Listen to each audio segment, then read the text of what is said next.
Right. Record button. I'm going to share my screen. I'm going to do the sharing, and Kristen is. Hold on. All right. Are we recording yet? We are. So, am I okay to kick off, Heidi? Yep. Okay. Terrific. So, thank you for everybody for joining. That was, you were just testing me, weren't you? I was, yes. So thank you for joining. As you know, we've got John Cutler with us today for an open Q&A. So there is a Slido where you can drop questions in. We've got quite a few questions. You can vote them up. And we'll share that link in the chat as well. So be on the lookout for that. I'm sure as John is talking and answering questions, you may have additional questions. So you keep them coming. A little bit about Coaching Agile Journeys. We're just a bunch of volunteers who are really excited to get together and talk about Agile and like the real life kind of world we live in, and how to apply the principles in the realities that we're all in. And we just like kind of geeking out and talking about that. And we've been really fortunate to have this community just continue to grow. There's lots of us who apparently like to geek out and talk about stuff like that.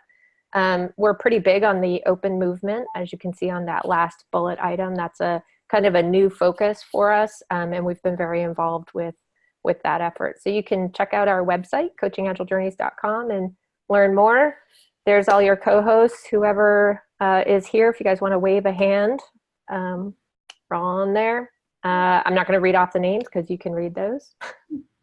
Keep us going.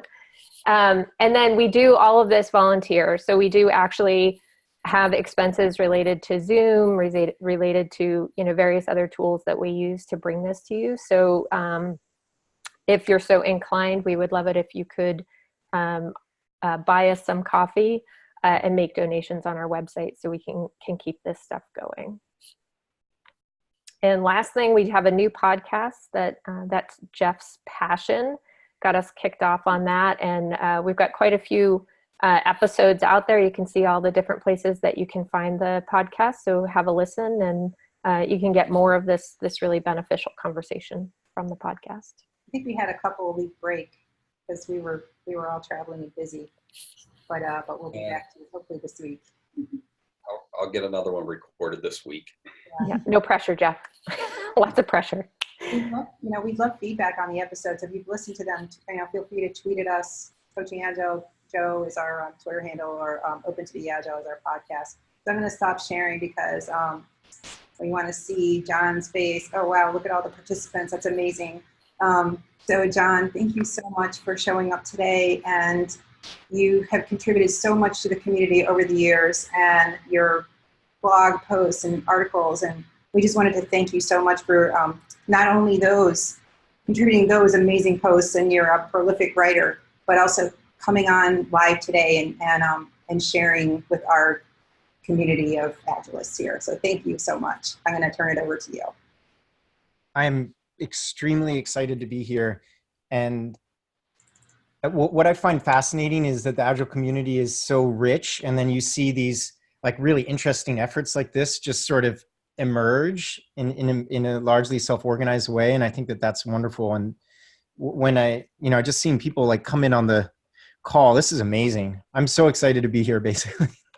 But just a little bit of background about myself before we jump into the questions.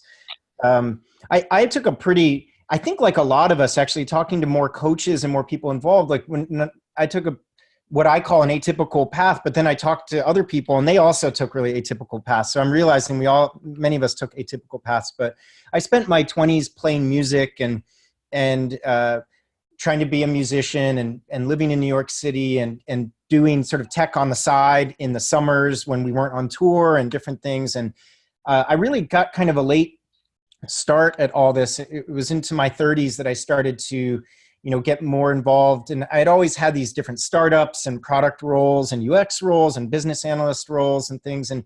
And one thing I have to really credit is Heidi Helfand, who I worked with at a company called AppFolio in Southern California here in Santa Barbara. And she was the first person that she said, there's this event called Agile, you should try speaking at that event. And she encouraged me and would slipped me little articles and posts in the company Slack channel and got me really interested in this. So Heidi really kind of, I had this background in product and UX and startups and things like that. And then she seeded my brain with this whole Agile community thing. And that was kind of what really put things in overdrive at that point. And then, in the last couple of years, I've had product roles, UX researcher roles, for the most part, not so much business analyst roles recently. And my current role is actually a weird role. And what I would encourage folks on the call is just even knowing roles like this exist might make you happy. But I'm a full-time employee at a company called Amplitude, and Amplitude is a product analytics product. But they brought me on to generally just up-level teams around the world, whether they're customers or not. So some people call that an evangelist role, but I don't really evangelize our product. Our product sells itself, so you're not going to hear me really talk about it. But what I do is reach out to teams everywhere and do coaching calls and sessions and workshops. And Amplitude helps me. So I'm not consulting exactly. I'm not doing the independent contractor thing, but it's very much like an advocate or consultant to do that. So one benefit of that, which has really helped me, is that in the last couple months, maybe I've spoken to hundreds of teams. So it went from maybe 10, 15 close relationships to teams each year to now hundreds of teams. And so if you see me confused and not writing in the last month or two, it's because maybe my brain is so full with all these different organizations. I'm like anyone, I'm trying to unravel it all. So, and I have a 14-month-old. That's actually an issue too. So anyway, that's more about me, and I'm happy to jump into the questions. And if I seem to be rambling on like I'm doing right now, just someone raise their hand, and you can shut me up pretty quickly if you raise your hand. Cool. Yeah. I'll feed you some questions. We definitely have some, already pre-established, but real quick before we get started, on the interwebs, where can people find you? I know you're blogging, do you have a website out there? Because everyone that's joining us, John does some amazing things in the space of product. I know you have a large following, and it's just really cool. I know you got some really cool tools that you've put out there. So if you could tell everybody. Yeah, so I do use Twitter. That seems to be convenient, especially as a parent. I've noticed that Twitter is just about the amount of time I can keep anything in short-term memory, is Twitter. So, it's 280 characters is about, that's the size of that's the RAM basically that exists at the moment. So Twitter is a good place. I realize some people don't use Twitter. A lot of people don't actually. I keep a blog at Medium, which unfortunately too has started to show these different things to sign up and stuff lately. Although I try to post all of my posts with a friends link, so you don't need to, it doesn't work against the Medium paywall. LinkedIn confuses me on many levels, especially the discussions there. But, you can, as part of my role, I do these coaching sessions too that are free. So, for lack of now filling my calendar for the next 7 months, my email is john.cutler@amplitude.com. And so that's my current job, but they encourage me to do coaching calls, short coaching calls, so we can meet one-on-one as well, if that's easier. But yeah, those are some different ways to get in touch. Cool. Yeah, you're very connected. Definitely not opposed to touching base with me. If you want someone to tell you about how to stumble into social media and writing blogs, we can do a session on that, because I will light a fire underneath you, and then you can embrace this stuff. Although I would say that it comes with a lot of unintended, sometimes side effects that sap your focus as well. So. Awesome. Well, I got some great questions. I'm just watching them change as I'm talking to you. The first one that I was going to ask kind of took a back seat to another one that's gaining in popularity. So we'll start with the very first one that's rising to the top. Is there any value in conducting upfront planning on a new product or a large product feature? And how do you do just enough of that planning, if that's what you're going to do, without being waterfall-like? Well, this gets good. Now I like to ask me anything format because I love the first 10 seconds where you're running things, how to phrase this, that there is value in upfront sense making. And I'm differentiating that from planning in that sense, but anything that you can do to build a common vocabulary about the opportunity space or the space of the market, or you can map stuff, or you can put stickies on the wall, or you can build more shared understanding so people can talk about this thing they're grappling with. In my book, any facilitator who spent, weeks doing that will say there's too much, right? You'll run out of stickies, obviously. But like generally that type of sense making in my mind as a continuous activity is very, very valuable. And upfront is such a loaded word in that. And one thing to keep in mind is I do have strong roots in the design community as well. And I think that a lot of designers get very misunderstood when they talk about upfront research. They people imagine they're going to suddenly have, mock-ups for the whole next year's worth of work. And that's definitely a temptation. But at least the designers that I know are very skilled in sense making and problem exploration and understanding the why. What I like to say is that problems everyone says you have to define the problem, then we can solve it. Anyone who's wrapped their head around a problem knows that it's a very multi-tentacled thing that you have to do. So what I would say is that there is value in sense making. There's value bringing people in like facilitators and designers and other people who have skills in kind of sense making and wrapping your head around things. And I think that as long as you keep in mind that we're all wired to pre-converge on things, we love certainty. And so anytime you find yourself on the certainty train and getting caught up in that upfront activity where you think you know everything, as long as you can keep that voice in the back of your mind that says, aha, something's happening here, I find myself getting sucked in by building a narrative around certainty, you'll be okay. And I'm not one to rule out upfront X or do whatever. You have to experiment with that yourself. But I think you have to, if you've done this enough, you build the pattern matching for when you find that you sense things are going to go off the rails with the upfront sense making. And so short of practice, there's not much else I can offer, but just hopefully you can keep in mind the warning that I just gave you. Yeah, hopefully that question is answered. And we can move into roles. And this is where you come to us with a lot of expertise and what you're well respected for, this space of product.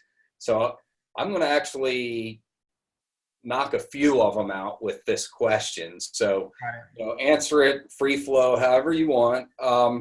So role within the ecosystem, and the question is in a hierarchy, right? These hierarchies are forming in companies as they move from either being project-based into this world of Agile, and they become product-based, and the company starts to scale, and then you start with the product owner, then you have a product manager, then a product line manager, then a product director, then a VP of product. So now you have this very hierarchical system. So the first question is, what can, when you have that many layers, what can a team do, or how can these teams, after all this information is passed through, get connected with the problem or connected with the end user? And then the second aspect of this is, what is the difference between a product owner or a product manager, other than tiers at which they sit? And then the third phase of this is, what just makes a really good product person in this space? I'll take all the other suffixes out, like owner, line manager. So one is, how do you diffuse the hierarchy to connect the team with the customer? The second part of that is, what is the difference in all these roles anyway? And then the third part of it is, what makes a good product person? Wow. Okay. So again, like new dad head, I got the short-term memory. I'm going to focus on the first one first. So diffusing the hierarchy. I think that you're spot on in your assessment of these shifts. You know, you go from like a task factory to a project factory to a kind of crappy feature factory, then a semi-usable feature factory, and then to start a little bit of product thinking, then start to introduce a little bit of design thinking, and it's sort of evolving. And then one thing that you see is really tall hierarchies. When you see companies make that shift, they sort of don't know how to control it exactly. And they try to control it, and they start to develop all these hierarchies. So the first thing that, you know, I'd like to talk about practice, like what I'm doing right now, because that will help, you know, try to clarify this. So what we do in our coaching at Amplitude a lot is to really encourage teams to flatten the hierarchy of goals, to move away from this, a bit of a Conway's law of goal setting, right? And the hierarchy of the company, to move away from these management by objectives mashed into product thinking, which is sort of what you're describing, to can you really flatten the strategy into a very, so for example, and I'll use our company as an example, our North Star metric is something called weekly learning users. If you have an analytics product and you don't learn, it's like a tree falling in a forest, right? And we used to have a North Star metric called weekly querying users. And frankly, if someone's querying all day, that doesn't mean that they're learning, right? So we have a North Star metric called weekly learning users. And we just go one level down in terms of our mental model, which is we have 3 inputs: activated accounts, you need to get companies going with our product; broadcasted learnings, which is you need to have users attempting to share their learning, which is a signal that we see when they're learning. And then the other one is you have what's called consumption of learnings, which is the long tail of consumption of the learning in the organization. So that's it in terms of our MBO. And none of that is active. It's all passive modeling of what we think creates value in our environment. So you'll notice what that does to the equation. Instead of a GM telling their direct VP of product, telling their director of product, telling their senior PMs, telling their junior PMs, and finally trickling it to the team, that is what really, really sort of strong product-led companies, and by product-led, I don't mean product manager-led, but I mean sort of product thinking-led companies are doing to enable aligned autonomy on the team level. They're flattening out these kind of North Stars, and so imagine you're a team and you join a company, you know, Jeff, you join a company. In 60 seconds, I explained that we have weekly learning users, and I want you to activate accounts, help users broadcast learnings, and then help the long tail of consumption of learnings.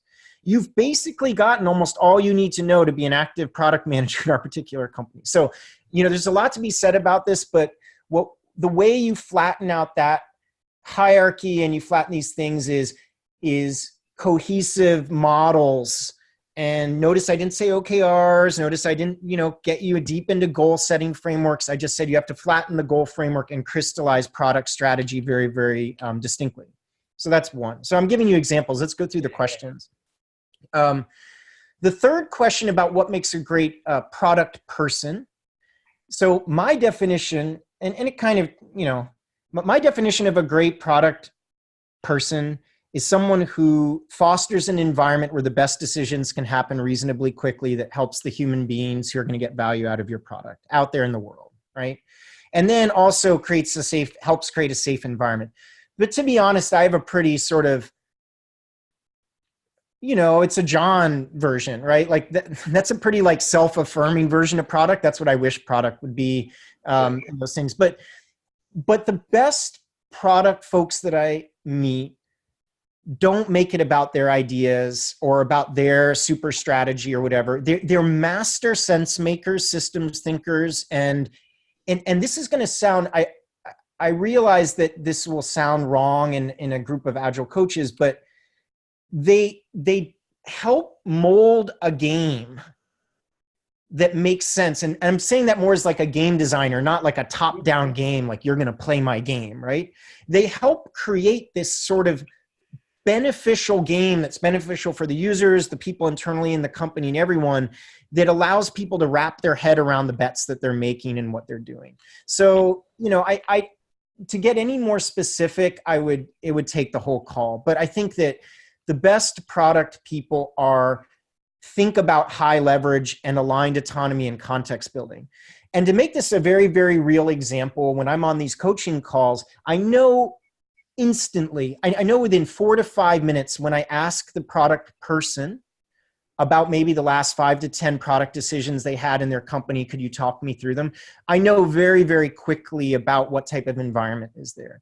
And the people that really, the people who have got it will say something like, the company has one or two fundamental bets and beliefs that are going to span the next 1 to 3 decades. This is our reason for existing. And they'll walk the line from that to stuff that experiments that the team are doing right now and tying it together in a really nice cohesive way.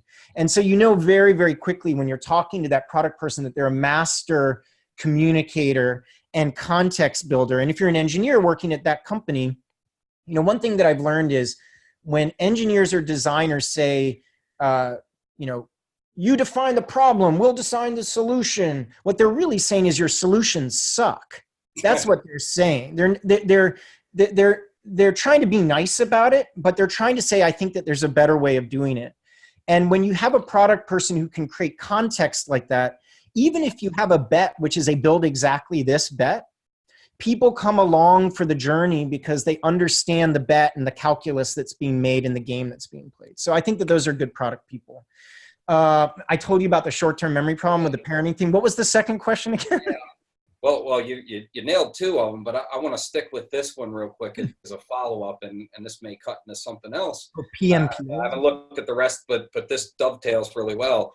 So two dichotomies that I see coming from product in a space is the vision's all thought out, the stories are all composed, just code, knock these stories out, and we'll eventually, by doing all these stories, when they're all finished, we'll get to a vision. And then I've seen the flip side where product is basically engaging with the team in a manner of, so this is kind of what the users are looking for. This is kind of what the demand is right now. There's a lot of value there, with analysis, not a lot of competition in this space.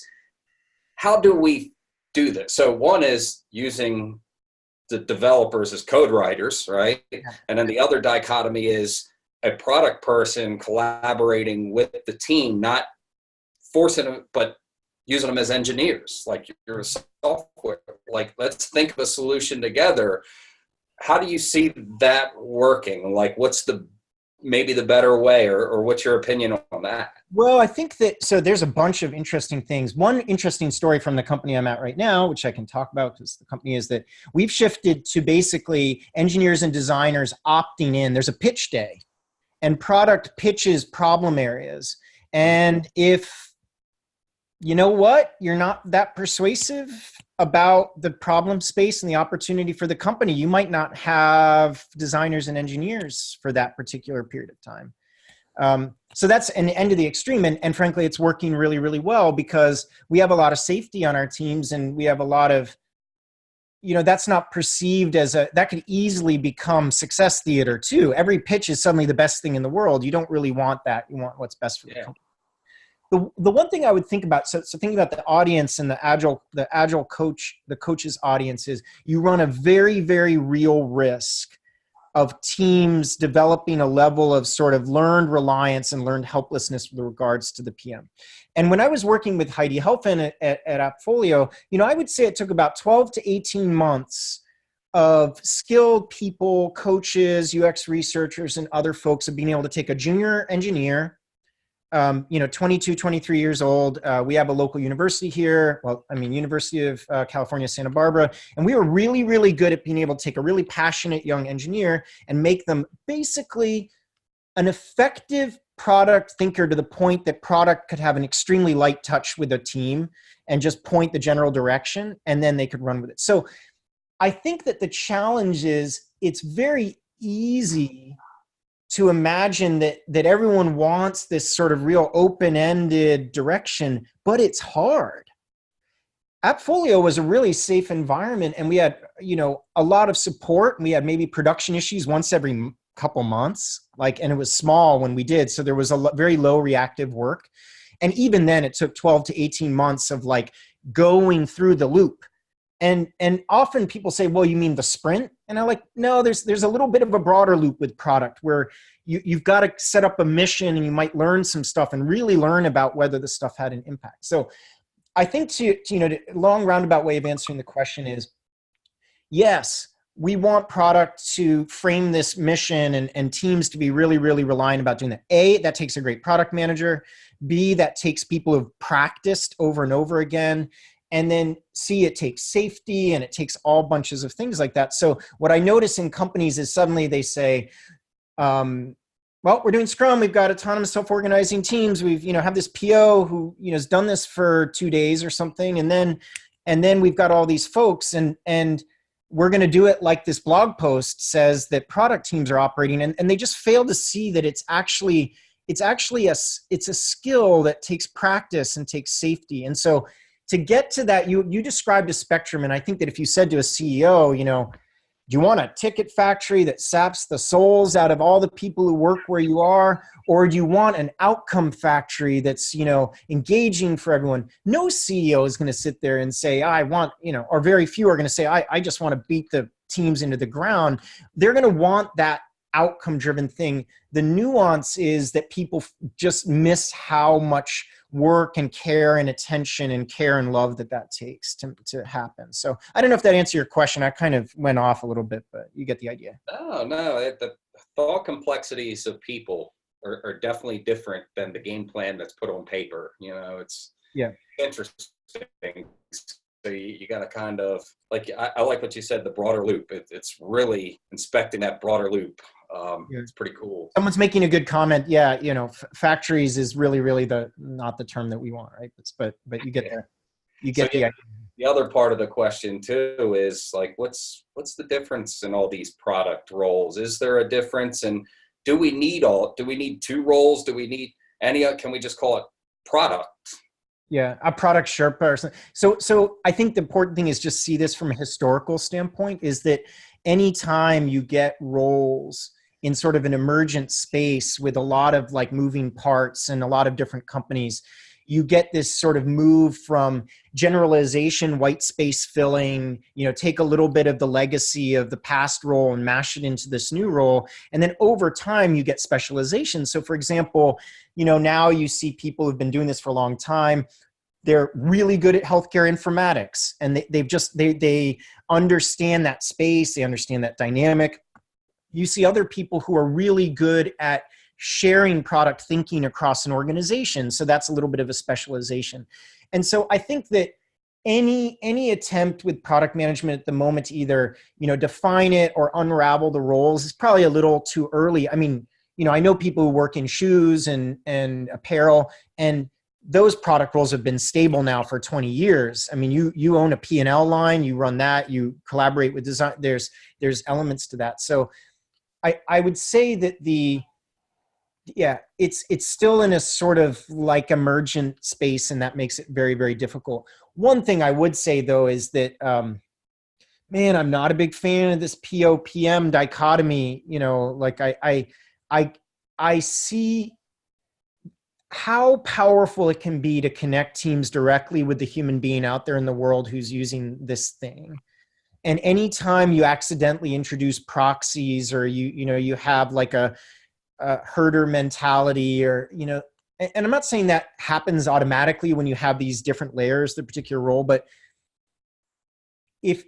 anytime I see that structure established more for execution instead of to share the things that you're really, really good at and try to connect the team, I see a little bit of teams falling into a little bit of a trap there where they don't kind of evolve out into the next level to do that. So be very, very careful if you have multiple levels and layers, because try to keep the big picture in mind. And something I always ask teams is, how long would it take you to get a real human being on the phone or on Zoom to ask them a question?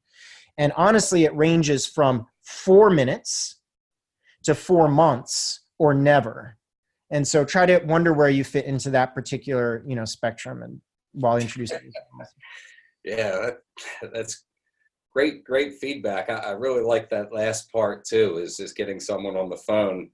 I'm going to try and swing us out of this in just a second, but somebody posted a question about a chief product office, and we're just thinking roles, how product fits in the grand scheme of a hierarchy.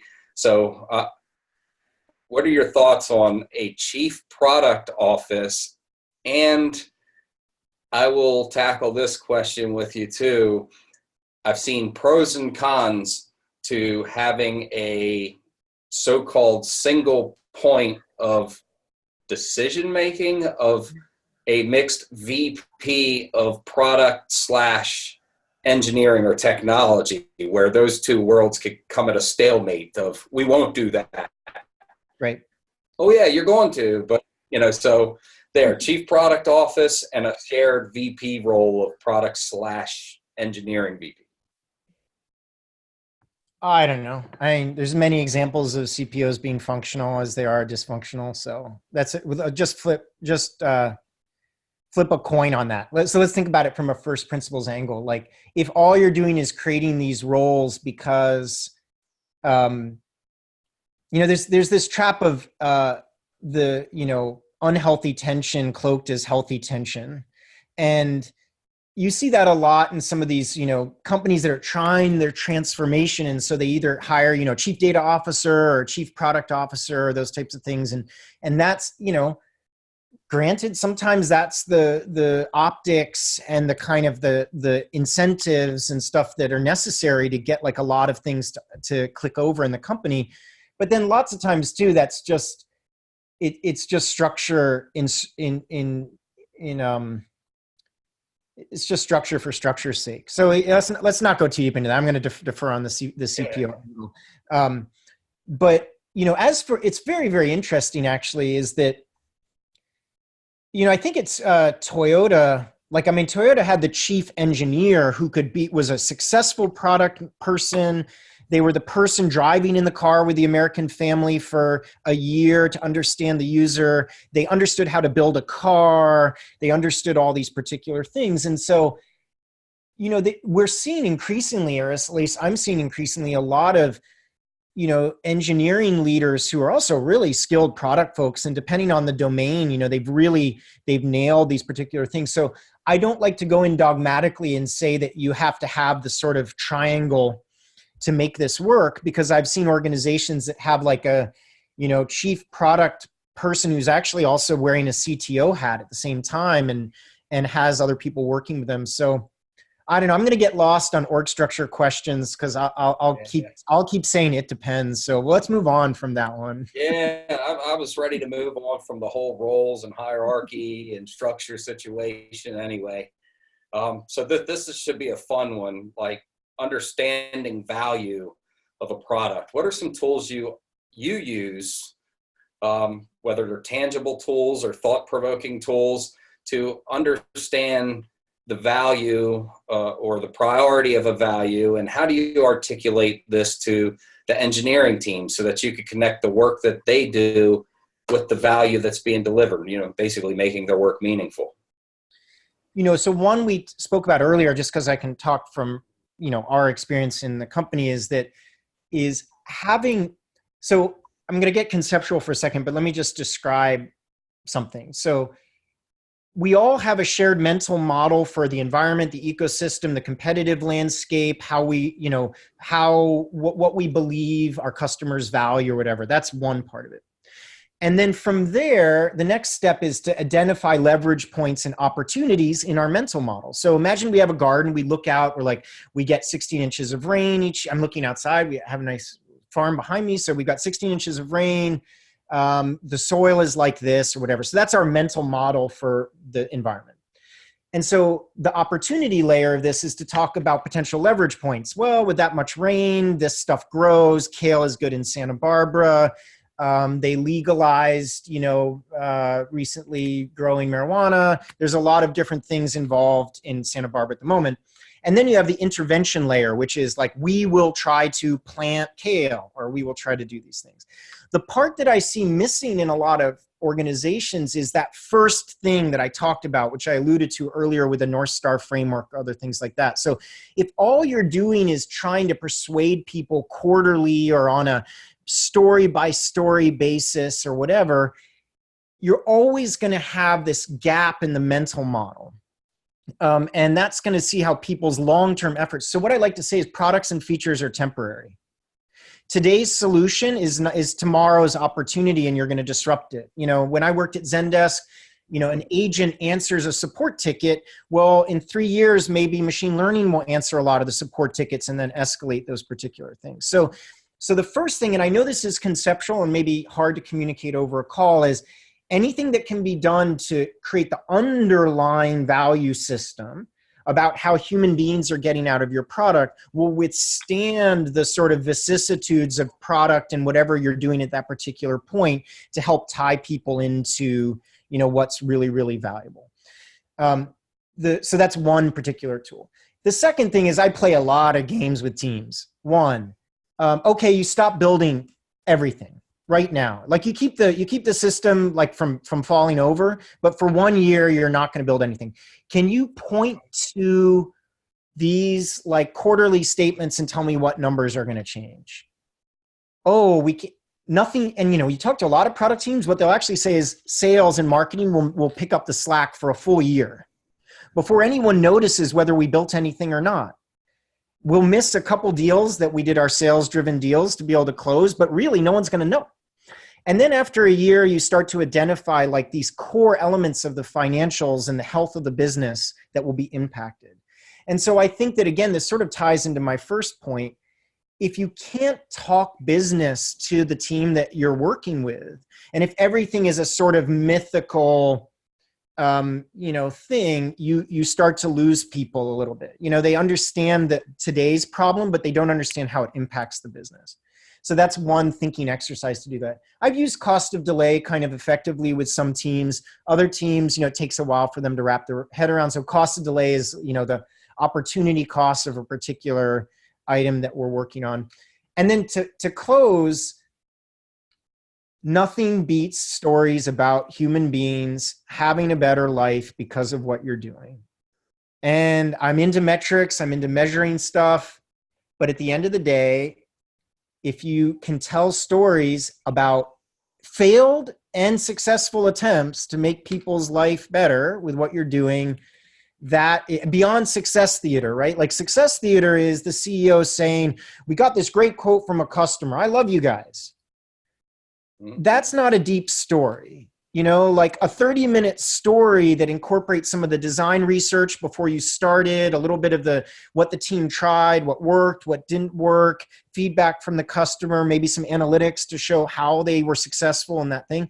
That's really, really successful. So I think the first two answers I gave are more about the messy middle problem. People know what they're working on right now. They know the high-level three-point PowerPoint deck that the CEO gives, but there's this sort of shared mental model about persistent value that's missing and the business that's missing. And the second thing, you know, the final thing is, are you telling reasonable stories about how human beings' lives are better? And, you know, if you balance those two, you'll be in a good shape. That's good stuff. So the next question is, what's the biggest change you've seen in product ownership over the last 5 years? And where do you see product in the space evolving from here? Great.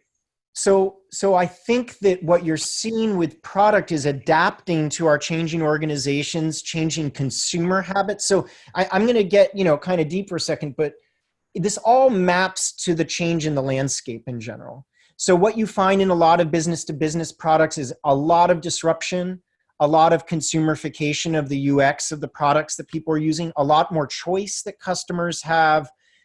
There's a lot of competition. If your competitor is learning every day and you're learning every quarter, you're going to either be out of business or you're going to have to adapt. You know, like that there's a lot of competitive pressure that's driving the change of product in the organizations we see. So I'll give you one example.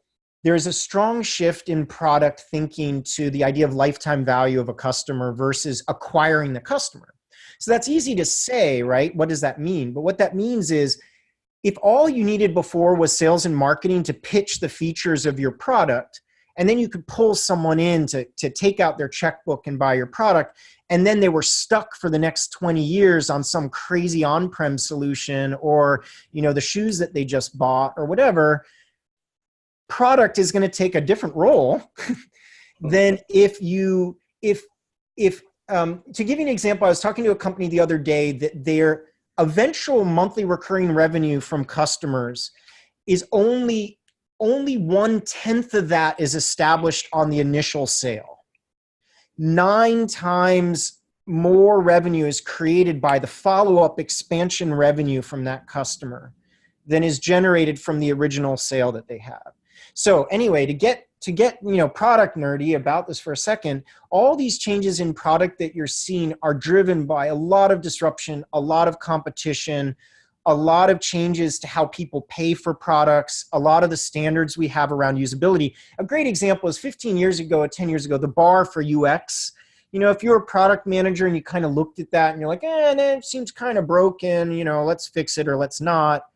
I'm okay. I've got the UX of this. I'm going to make you some PowerPoint mocks. You could do that 15 years ago. But if a product manager shows up with PowerPoint mocks at the moment right now, when everyone has really good usability in their hand, for the most part, some apps are crappy, but a lot of them are not bad, right? You're not going to cut it. That's not going to cut it. So, I've thrown out a lot of things at you, but product is changing to meet the demands of the market, the demands of these companies. So when I'm at I got so lucky. I know this guy Jurian, and he brought me into Rabobank to do this roadmap thing. And I thought, this is a bank, and I didn't know what to expect. And then I saw that the level of product thinking that they were putting into what they were doing at a huge bank that everyone say, they're never going to get out of their own way. But Jurian's kicking butt. That's an amazing area of practice. So that's the bar that's being set. And it's scary if you're behind the curve, basically. It's really hard.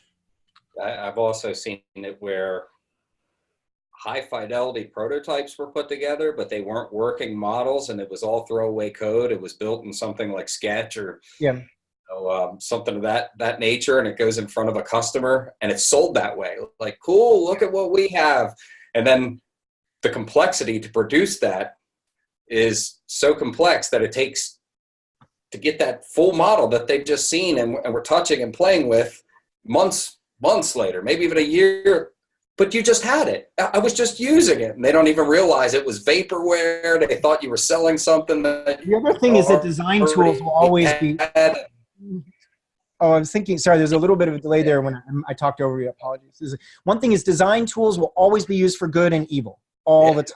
So now with Figma and Sketch and InVision and these things, you see in some ways a return to big design up front because everyone loves that thing. And then the flip side is you see people with amazing design systems working with things like Figma that allow rapid experimentation and people pairing and a faster transfer to what we're seeing and working to the code that's working. And so that's my joke about any tool like that will be abused to the nth degree, and then 10% of the world will be doing really, really amazing things. And so that's how I view Figma and Sketch and that stuff that there's, you can use it for good and you can use it for evil. I've seen a lot of PMs so I whipped this up in, Sketch, and then, it's get go away. So anyway, that's the nice thing about, that's the nice thing about engineering something that works. Like you said, it may not be the biggest and best, but now when a customer says,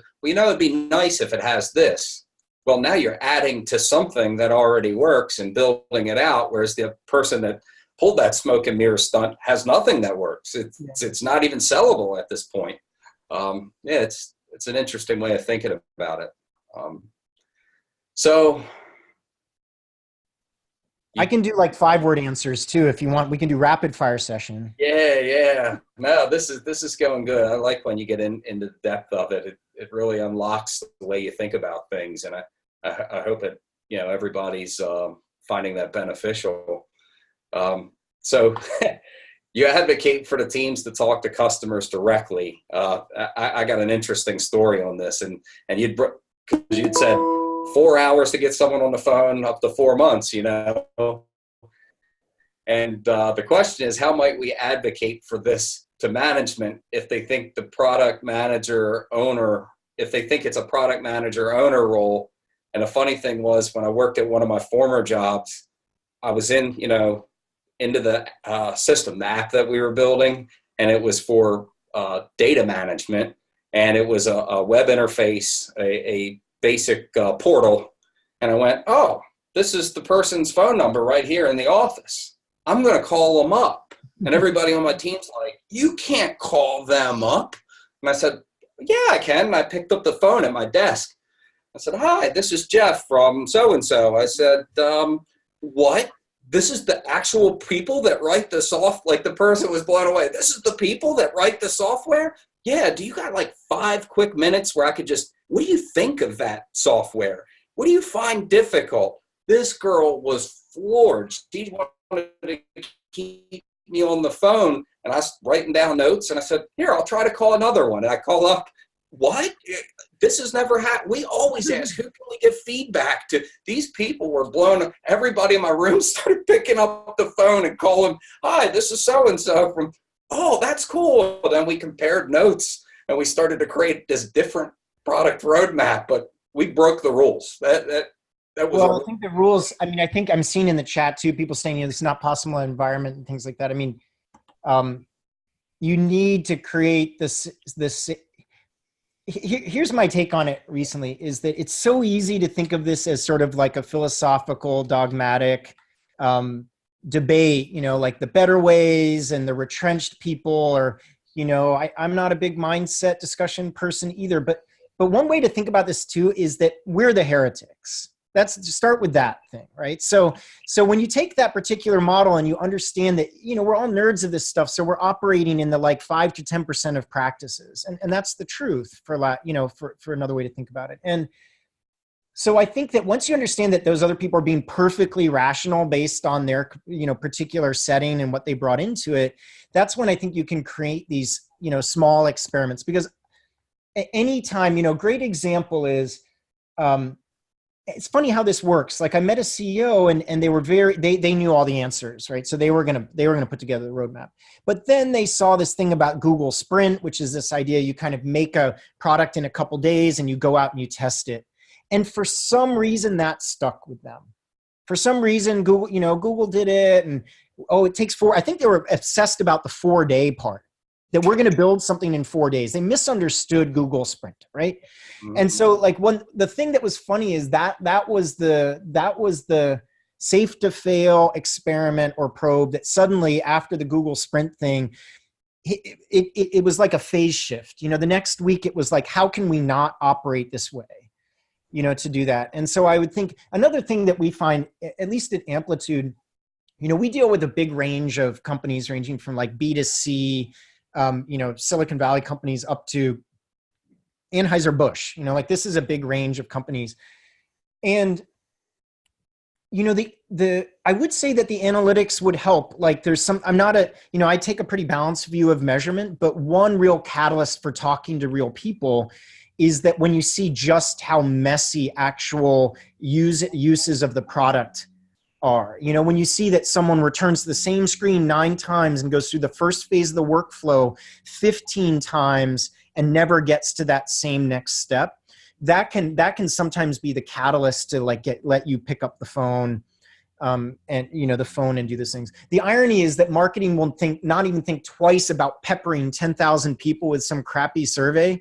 But then if you want to talk to 5 people, that's like the end of the world. You have to go through like the big thing. So anyway, I think to give you an idea of how it can be really, really good, I worked at a company, and at our customer conference, we actually did co-design with customers. Like, we engaged them in our product development approach, and we taught them that as a way to think about how to rethink their own businesses.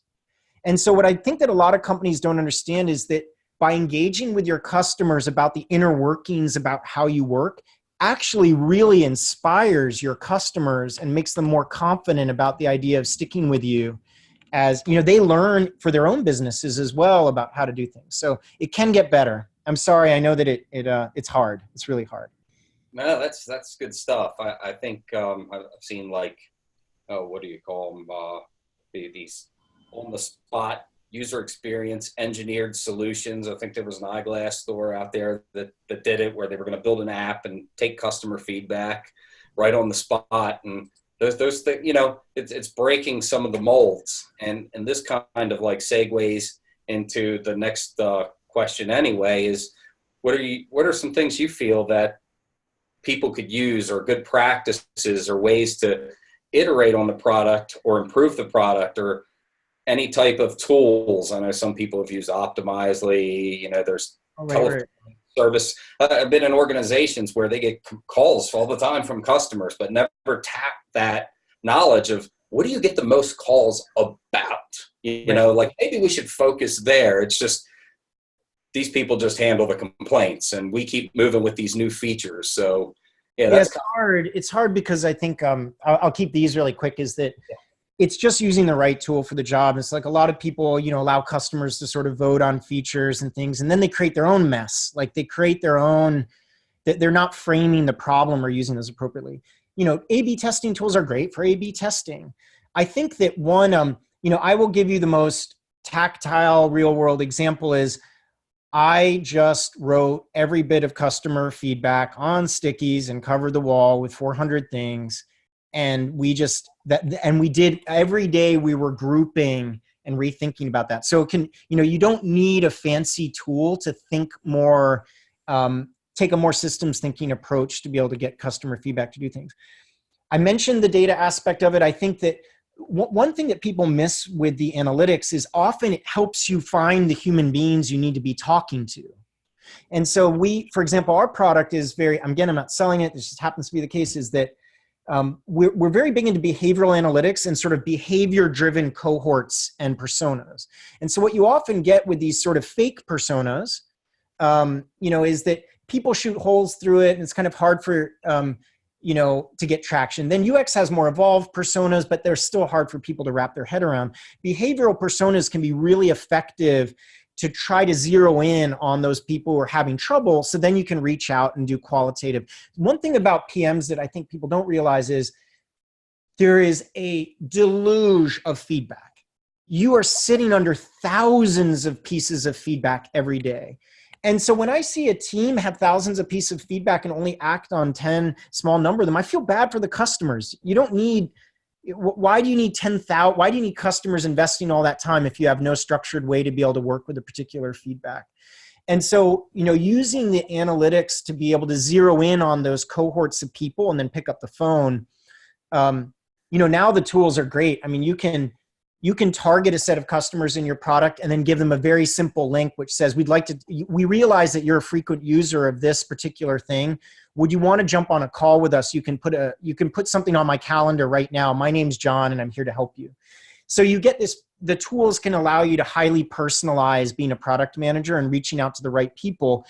If you blasted that to 5,000 people in your product, that would look really bad. But if you selected the 10 to 20 people who exhibit the characteristics that you really want to talk to those people, you can be really effective with how you get feedback. So a lot of different answers, use the right tool. There's so many good tools. I'd like to say it's kind of a buyer's market.